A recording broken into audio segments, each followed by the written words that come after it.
कालच्या लेक्चरला आपण बघितलं की हे जे न्यूरॉन्स असतात हे स्ट्रक्चरल अँड फंक्शनल युनिट असतात नर्वस सिस्टीमचे. आणि न्यूरॉन्स काम काय करतात? Neurons help in detection, receive and transmission of impulse. न्यूरॉन्सचे आपण वेगवेगळे पार्ट्स बघितले, डेंड्राइट, सायटॉन, ॲक्झॉन. हे पार्ट काय काम करतात हे पण बघितलं. जे डेंड्राइट्स असतात ते इम्पल्स सायटॉन कडे पाठवतात. Means dendrites transfer impulse toward the cyton. त्यानंतर ॲक्झॉन काय करतात? They transfer impulse away from cyton. हे ॲक्झॉनचं काम आहे. आता हे जे न्यूरॉन्स आपण बघितलं, न्यूरॉन्स काय करतात? इम्पल्स तयार करतात. आजच्या लेक्चरला आपल्याला बघायचंय या न्यूरॉन्स मध्ये इम्पल्स कसे तयार होतात. ओके, एक गोष्ट लक्षात ठेवा, हे जे न्यूरॉन्स असतात, न्यूरॉन्स हे कसे असतात? Neurons are excitable.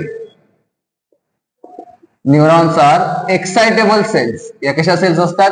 Excitable cells असतात. का? कारण यांची जी मेम्ब्रेन असते ती मेम्ब्रेन कशी असते? Polar membrane. Neurons are excitable cells which having polar membrane. Polar membrane means त्या मेम्ब्रेनवर काय असतो? चार्ज असतो. त्या मेम्ब्रेनवर काय असतो?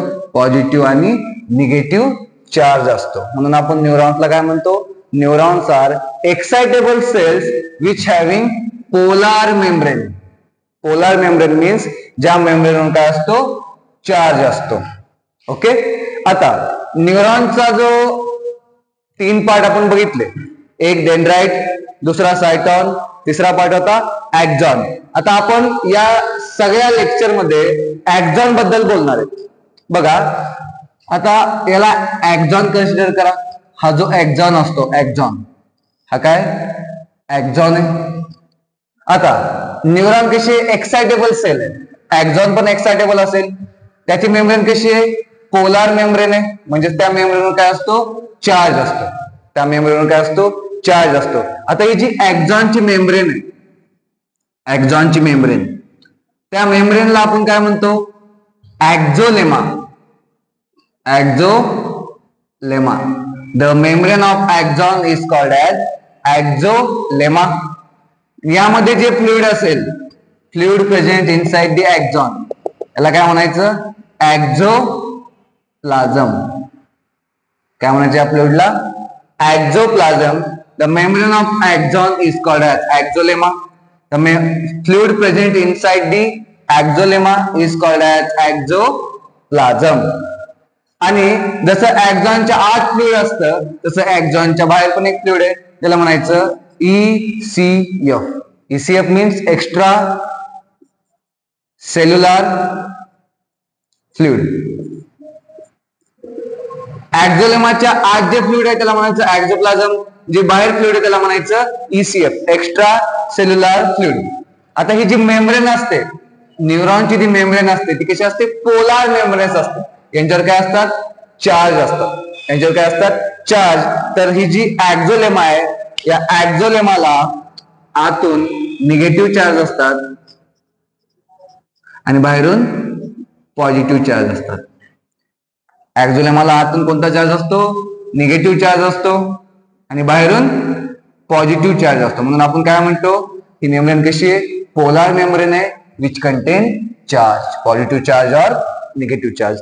प्लस आता ही जी मेम्ब्रेन असते ना ॲक्झोलेमा, यावर वेगवेगळे चॅनल्स असतात. वेगवेगळे काय असतात? चॅनल्स असतात. हे काय असतात? चॅनल्स.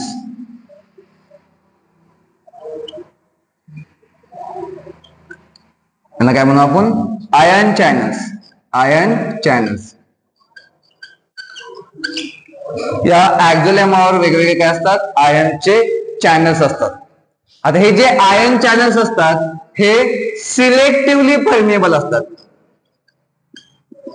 कसे असतात? Selectively permeable. Selectively permeable means की जे फक्त सिलेक्टिव्ह आयन्सलाच बाहेरून आत येऊ देणार आणि आतून बाहेर जाऊ देणार. फक्त सिलेक्टिव्ह आयन्स. सिलेक्टिव्ह आयन्स समजा हे जे आयन चॅनल्स आहेत, मी म्हणलं हे सोडियम चॅनल्स आहेत. कोणते चॅनल्स आहेत? सोडियम. म्हणजे हे फक्त सोडियमलाच बाहेरून आत येऊ देणार आणि आतून बाहेर जाऊ देणार. मी जर म्हटलं हे आयन चॅनल्स पोटॅशियम चॅनल्स आहेत, म्हणजे याचा मिनिंग काय? हे चॅनल्स फक्त पोटॅशियमलाच बाहेरून आत येऊ देणार आणि आतून बाहेर जाऊ देणार. म्हणून आपण म्हणलं हे आयन चॅनल्स कसे असतात? सिलेक्टिव्हली परमेएबल असतात, जे फक्त सिलेक्टेड आयन्सलाच बाहेरून आत आणि आतून बाहेर येऊ देतात. आणि चॅनल्स कशावर असतात? ऍक्झोलेमावर असतात. ऍक्झॉनची जी मेम्ब्रेन असते, ऍक्झॉनच्या आतलं फ्लुइड ऍक्झोप्लाझम. ऍक्झोलेमावर चार्ज असतात. बाहेर कोणता चार्ज? Positive charge. आत कोणता चार्ज? Negative charge. कळलं? न्यूरॉन्स एक्साइटेबल सेल असते, ज्याची मेम्ब्रेन कशी असते? पोलार मेम्ब्रेन, ज्याच्यावर चार्ज असतो. आता आपण ऍक्झॉनला स्टडी करणार आहेत. ऍक्झॉनची जी मेम्ब्रेन असते हिला म्हणायचं ऍक्झोलेमा. यामध्ये जे फ्लुइड असेल ऍक्झोप्लाझम. ऍक्झोलेमा मधल्या साईडला याच्यावर कोणता चार्ज असतो? Negative charge. आणि ऍक्झोलेमाला बाहेरच्या साईडला कोणता चार्ज असतो? Positive charge. ऍक्झोलेमाच्या आतलं जे फ्लुइड असते त्याला म्हणायचं ऍक्झोप्लाझम. ऍक्झोलेमाच्या बाहेरचं जे फ्लुइड असतं त्याला म्हणायचं ECF, एक्स्ट्रा सेल्युलर फ्लुइड. ऍक्झोलेमावर अजून हे आयन चॅनल्स असतात, जे कसे असतात? Selectively permeable. म्हणजे जर सोडियम चॅनल्स असतील फक्त सोडियमला बाहेरून आतून आतून बाहेर येऊ देणार, तर पोटॅशियम चॅनल्स असतील तर पोटॅशियमलाच बाहेरून आतून आतून बाहेर येऊ देणार. म्हणून यांना म्हणलं आपण सिलेक्टिव्हली परमेएबल असतात. कसे असतात? Selectively permeable. ओके, चला पुढे जाऊया.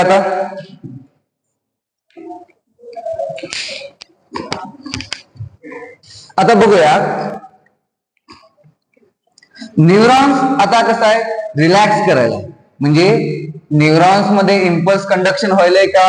नाहीये. हा न्यूरॉन्स कसा आहे? आता रिलॅक्स आहे. मग जेव्हा हा न्यूरॉन, बघा, जेव्हा हा न्यूरॉन कोणताही इम्पल्स कंडक्ट करत नसेल, हा न्यूरॉन कसा आहे? रिलॅक्स आहे. तेव्हा या न्यूरॉन मध्ये काय काय चेंजेस असतात बघा. आता हे ऍक्झॉन आहे, ही जी मेम्ब्रेन आहे तिला काय म्हणलं आपण? Membrane of axon is called as axolemma.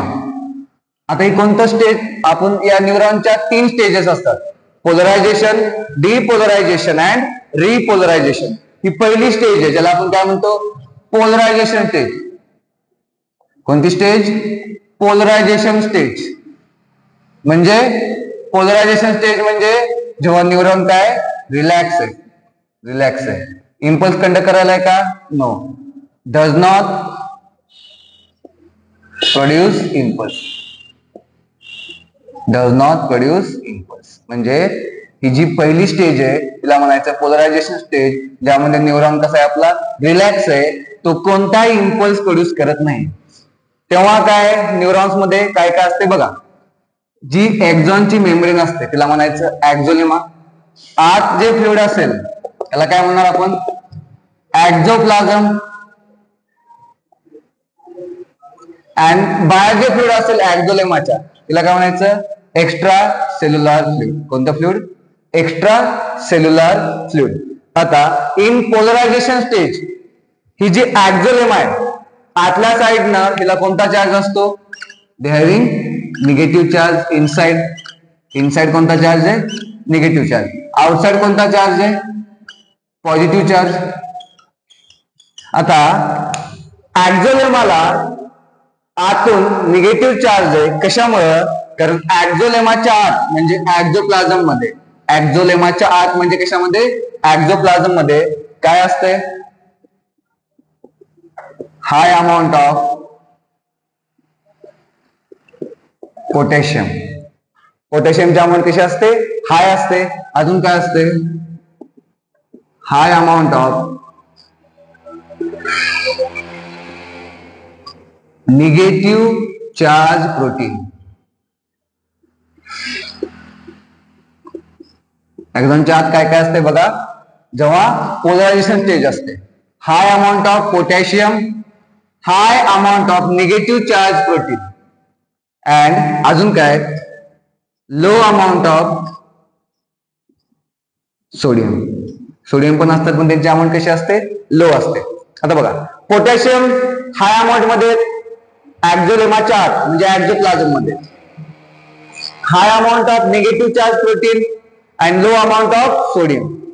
आता या दोघांपैकी पोटॅशियम तर हाय आहेतच, सोडियम पेक्षा पोटॅशियमची अमाऊंट जास्त आहे, पण या पोटॅशियम पेक्षा पण या निगेटिव्ह चार्ज प्रोटीनची अमाऊंट कशी असेल, जास्त असेल. म्हणून या ऍक्झोलेमाला पोलरायझेशन स्टेज मध्ये आतल्या साईडला कोणता चार्ज आला, निगेटिव्ह चार्ज आला. आणि बाहेर ऍक्झोलेमाच्या बाहेर कोणता चार्ज आहे, पॉझिटिव्ह चार्ज. मग एक्स्ट्रा सेल्युलर फ्लुइड मध्ये काय जास्त होतं, या एक्स्ट्रा सेल्युलर फ्लुइड मध्ये हाय अमाऊंट ऑफ सोडियमची अमाऊंट कशी होती, हाय होती, and low amount of potassium. बघा आत काय होतं, पोटॅशियम जास्त होतं, सोडियम कमी होतं. बाहेर काय, सोडियम जास्त आहे, पोटॅशियम कमी. आत अजून काय होतं, पोटॅशियम भलेही जास्त होतं सोडियम पेक्षा, पण या पोटॅशियम पेक्षा पण निगेटिव्ह चार्ज प्रोटीन जास्त होते. म्हणून ऍक्झोलेमाला आतल्या साईडला कोणता चार्ज आला, निगेटिव्ह चार्ज. आणि बाहेरच्या साईडला काय होतं, एक्स्ट्रासेल्युलर फ्लुइड मध्ये सोडियम जास्त होते, पोटॅशियम कमी होते, म्हणून बाहेर पॉझिटिव्ह चार्ज आला. बाहेर हे निगेटिव्ह चार्ज प्रोटीन होते का, ऍक्झोलेमाच्या बाहेर हे निगेटिव्ह चार्ज प्रोटीन काय होते, अब्सेंट होते. काय होते, अब्सेंट होते. आता during polarisation stage when neuron is relax they does not produce impulse, यावेळेस ही जी ऍक्झोलेमाची मेम्ब्रेन असते ना, तिची परमेबिलिटी बघूया. तिची काय बघूया, परमेबिलिटी. परमेबिलिटी म्हणजे या ऍक्झोलेमाची मेम्ब्रेन कुणाला बाहेरून आत येऊ देणारे आणि आतून बाहेर जाऊ देणारे, यालाच काय म्हणतो आपण, परमेबिलिटी. म्हणजे ती कुणासाठी परमेबल आहे. मी म्हटलं जर पोलरायझेशन स्टेज मध्ये ऍक्झोलेमाची परमेबिलिटी काय, ऍक्झोलेमा is permeable for,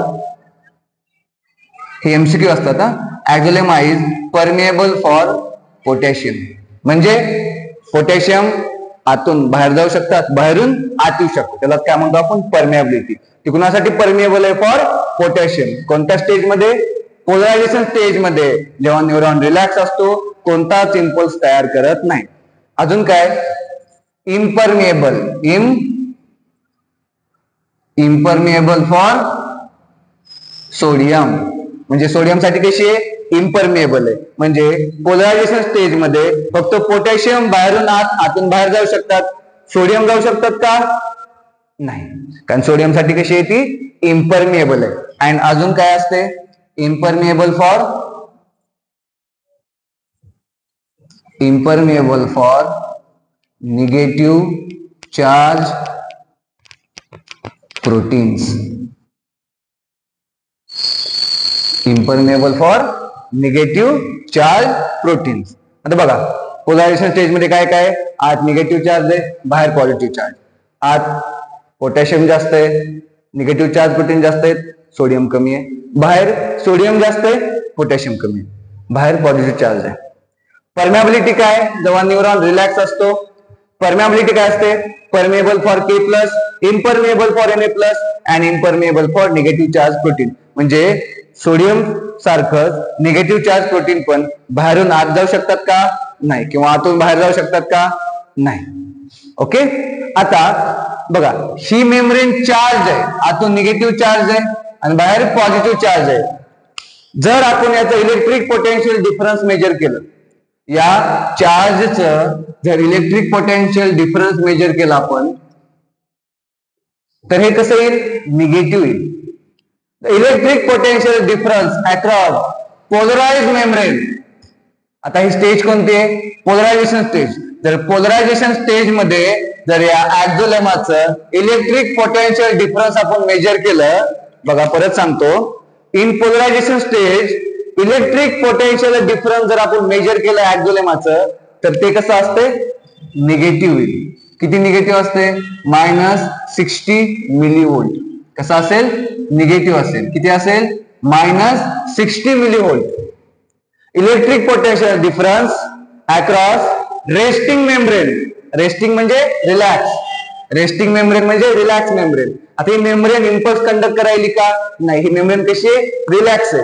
he एक्झोलेमाची membrane कशी आहे? रेस्ट करायली आहे. Electric potential difference across relax किंवा रेस्टिंग मेम्ब्रेन किती असेल?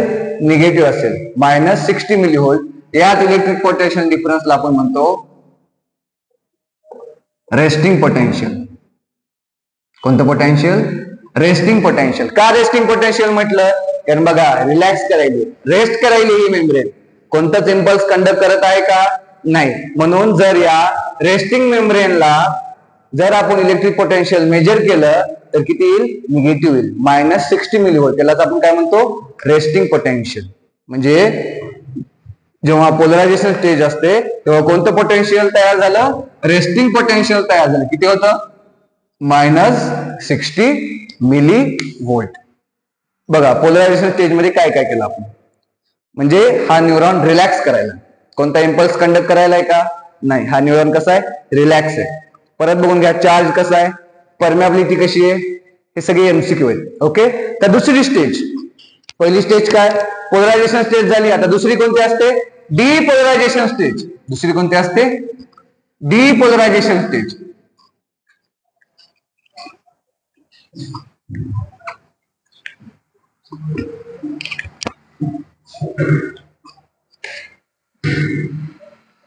दुसरी स्टेज कोणती असते? डीपोलरायझेशन स्टेज. दुसरी स्टेज कोणती आहे? डीपोलरायझेशन. डीपोलरायझेशन स्टेज. आता या स्टेज मध्ये काय करायचंय? डीपोलरायझेशन स्टेज मध्ये आपण काय करायचंय? या न्यूरॉनला स्टिम्युलस द्यायचंय. काय द्यायचंय? Stimulus. Stimulus gives to neuron. न्यूरॉनला काय केलंय आपण? स्टिम्युलस दिलाय. Stimulus gives to neuron. न्यूरॉनला तुम्ही एक स्टिम्युलस दिलाय. आता जर न्यूरॉन आधी रेस्टिंग स्टेज मध्ये होता, म्हणजे पोलरायझेशन स्टेज मध्ये होता, जेव्हा तो एकही इम्पल्स कंडक्ट करत नव्हता, आता या डीपोलरायझेशन स्टेज मध्ये त्याला काय दिलाय आपण? स्टिम्युलस दिलाय. मग जसा न्यूरॉनला स्टिम्युलस भेटणार, आता स्टिम्युलस भेटला की न्यूरॉन्स काय करणार? इम्पल्स तयार करणार. कसं करणार? बघा, स्टिम्युलस भेटल्यामुळं जसा न्यूरॉनला स्टिम्युलस भेटला, कोणत्या स्टेजमध्ये? डीपोलरायझेशन स्टेजमध्ये. आता या न्यूरॉनची ही जी मेम्ब्रेन असते ऍक्झॉन, न्यूरॉनचा जो पार्ट असतो ऍक्झॉन, याची जी मेम्ब्रेन असते ऍक्झोलेमा मेम्ब्रेन, आता या मेम्ब्रेनची परमिएबिलिटी चेंज होणार आहे. स्टिम्युलस दिला तर काय होणार आहे? Change in permeability. Change in permeability of axolemma. एक्झोलेमाची परमिएबिलिटी काय होणार आहे? चेंज होणार आहे. कशी चेंज झाली? आठवा. याच्या आधीची स्टेज कोणती होती? Polarisation stage. यामध्ये परमिएबिलिटी काय होती एक्झोलेमाची? Axolemma is permeable for potassium, impermeable for negative charge protein, impermeable for sodium. आता काय होलंय? परमिएबिलिटी चेंज झाली. का चेंज झाली? एक्झॉनला काय दिलाय? स्टिम्युलस दिलाय. कोणत्या स्टेज मध्ये? डीपोलरायझेशन स्टेज मध्ये. परमिएबिलिटी चेंज झाली म्हणजेच काय झालं? आता ही जी मेम्ब्रेन होती, ही मेम्ब्रेन आता काय झाली? इम्परमिएबल. इम्परमिएबल फॉर पोटॅशियम,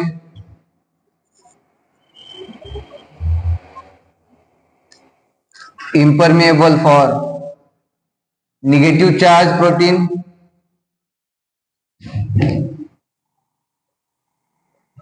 आता कोणासाठी परमिएबल झाली?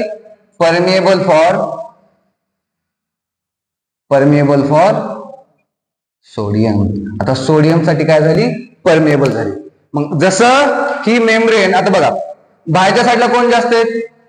सोडियम जास्त आहेत. कोण जास्त आहेत? सोडियम जास्त आहेत.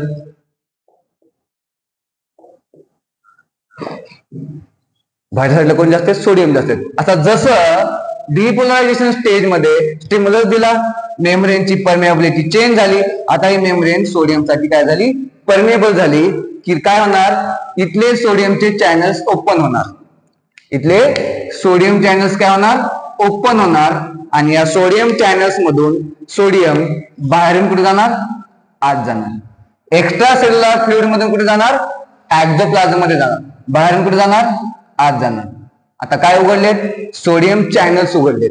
का, तर membrane is permeable for sodium in depolarisation stage.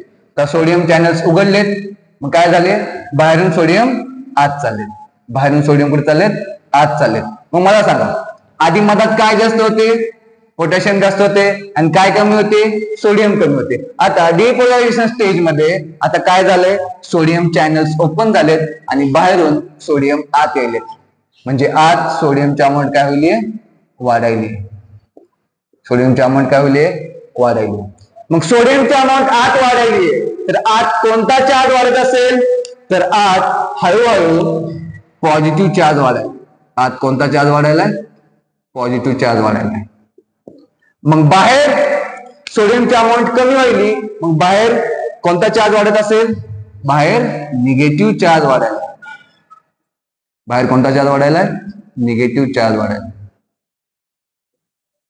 म्हणजे बघा, जसे सोडियम चॅनल्स ओपन झाले, का ओपन झाले, मेम्ब्रेनची परमिएबिलिटी बदलली. का परमिएबिलिटी चेंज झाली, कारण आपण स्टिम्युलस दिलाय आणि काय झालं, बाहेरून सोडियम आत आले, आत सोडियमची अमाऊंट वाढली, मग आत कोणता चार्ज वाढेल, आत पॉझिटिव्ह चार्ज वाढेल.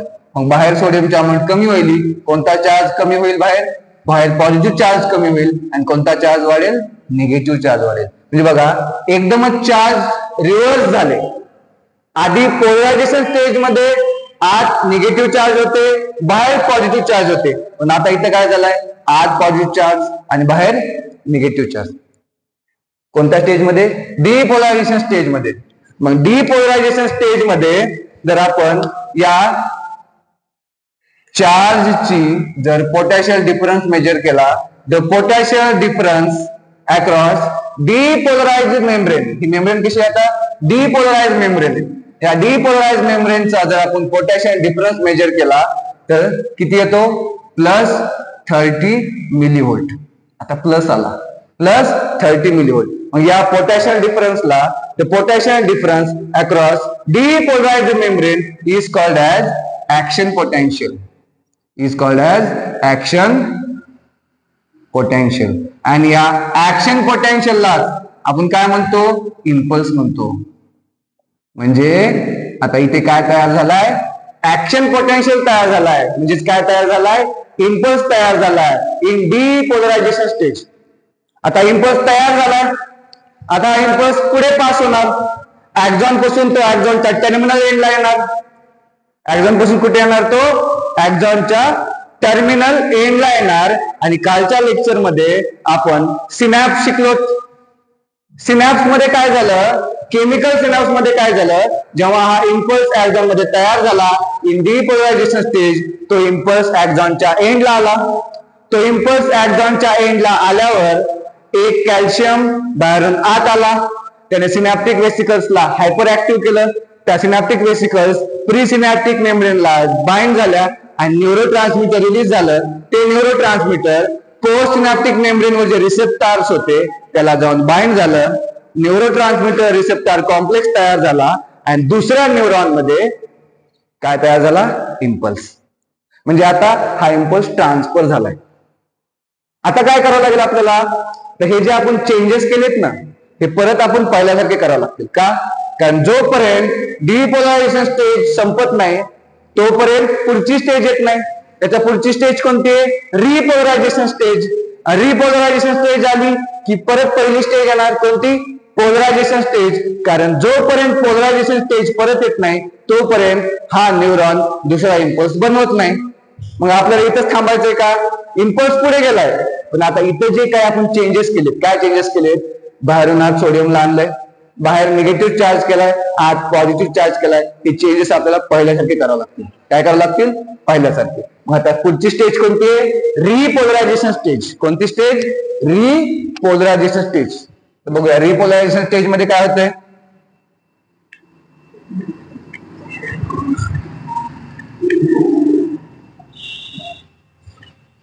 आता कोणती स्टेज आहे, तिसरी, रिपोलरायझेशन स्टेज.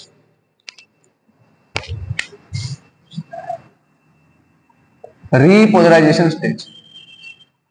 तर यामध्ये काय होणार बघा, डिपोलरायझेशन स्टेज मध्ये काय केलं आपण, स्टिम्युलस दिलता, इम्पल्स तयार झाला, सोडियम चॅनल्स ओपन झाले, बाहेरून सोडियम आत आले. आता रिपोलरायझेशन स्टेज मध्ये काय होणार, परत मेम्ब्रेनची परमिएबिलिटी चेंज होणार. काय होणार, change in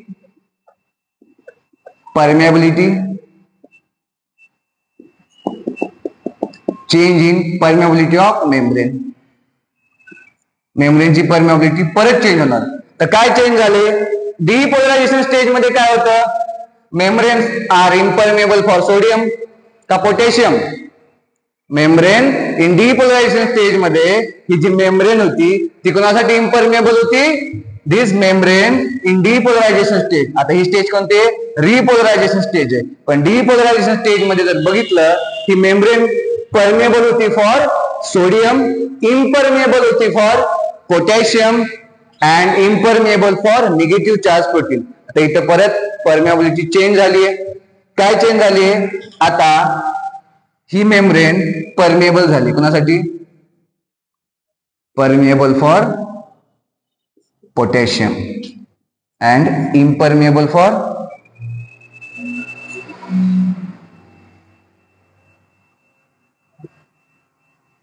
sodium. Permeable for potassium, impermeable for sodium. मग काय होणार, आता कोणते चॅनल्स ओपन होणार, आता पोटॅशियम चॅनल्स ओपन होणार. आता कोणते चॅनल्स ओपन होणार, आता पोटॅशियम चॅनल्स ओपन होणार.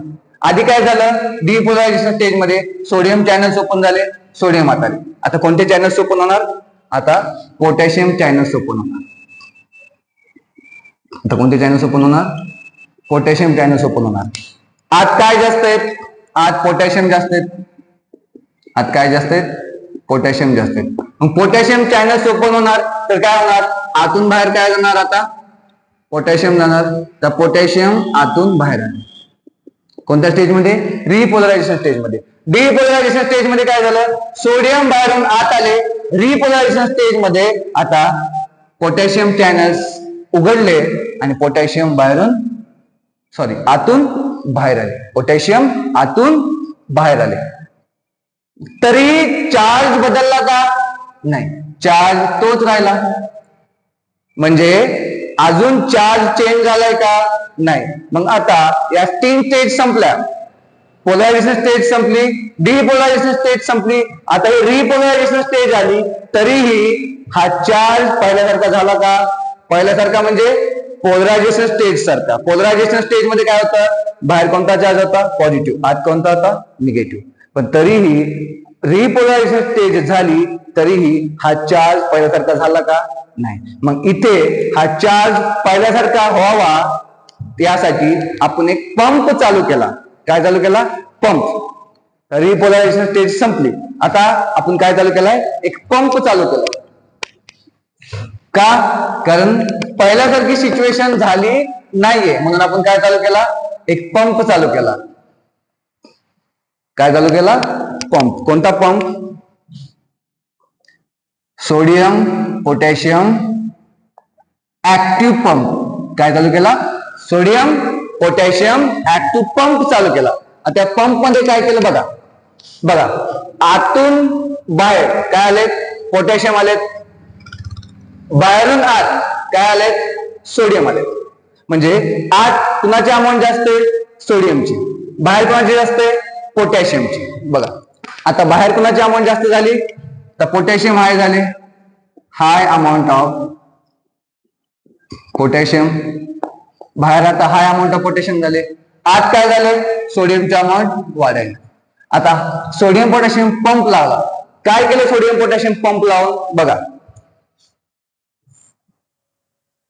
आत काय सोडियम जास्त आहेत,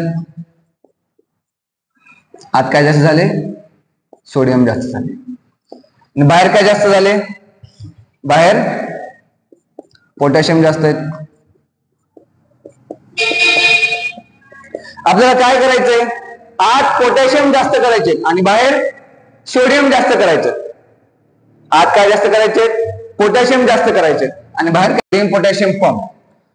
तो कसा वर्क केलाय परत एकदा बघा. या पंप मध्ये काय केलं आपण, आतून बाहेर किती सोडियम आणले, 3 सोडियम आतून बाहेर आणले, आतून बाहेर पंप केले 3 सोडियम, मग बाहेरून आत 2 पोटॅशियम पंप केले, 2 पोटॅशियम पंप केले. मग काय होणार, हळूहळू बाहेर कुणाची अमाऊंट वाढायली. आता हे सोडियम कुठे गेलेत, बाहेर गेलेत, म्हणजे बाहेर कुणाची अमाऊंट वाढली, बाहेर सोडियमची अमाऊंट वाढली, आणि आत कुणाची अमाऊंट वाढायली, हे पोटॅशियम आत गेले. म्हणजे आत बघा, आत 2 पोटॅशियम 1 सोडियम, बाहेर 3 सोडियम 1 पोटॅशियम, म्हणजे आत पोटॅशियम जास्त आहेत, सोडियम कमी आहेत, बाहेर सोडियम जास्त झाले, पोटॅशियम कमी झाले. म्हणजे पहिल्याच कंडिशन आली. मला सांगा, जर बाहेर सोडियम जास्त वाढायले तर बाहेर कोणता चार्ज वाढायलाय, बाहेर पॉझिटिव्ह चार्ज वाढायलाय. मग आत पोटॅशियम जास्त वाढायले, पण पोटॅशियम पेक्षा जास्त काय आहेत, आत निगेटिव्ह चार्ज प्रोटीन आहेत जास्त.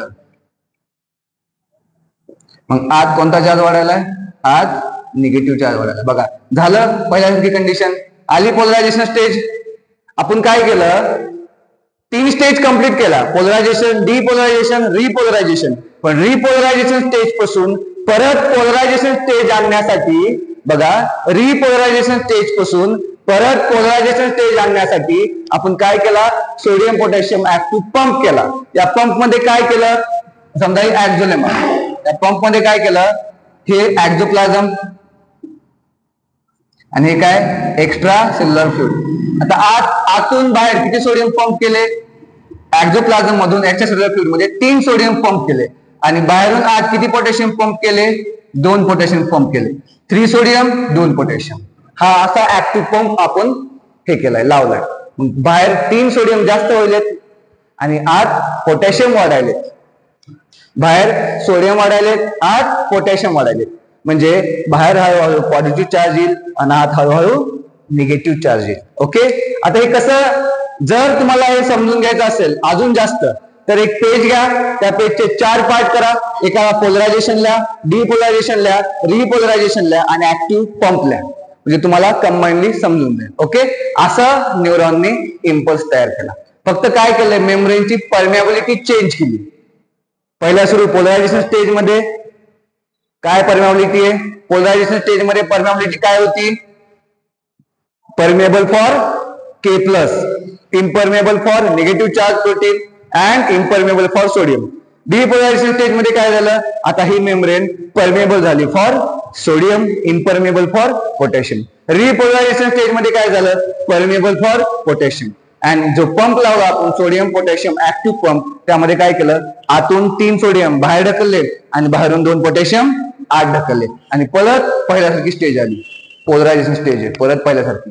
आज सोडियम जास्त नाही, आज सोडियम कमी, पोटॅशियम जास्त अँड निगेटिव्ह चार्ज प्रोटीन जास्त. ओके, आज निगेटिव्ह चार्ज प्रोटीनची अमाऊंट कशी आहे, जास्त आहे, आणि बाहेर सोडियमची अमाऊंट जास्त आहे. म्हणजे कोणती स्टेज आली, परत पोलरायझेशन स्टेज आली. म्हणजे आता परत हा न्यूरॉन काय करणार, इम्पल्स तयार करण्यासाठी रेडी असेल.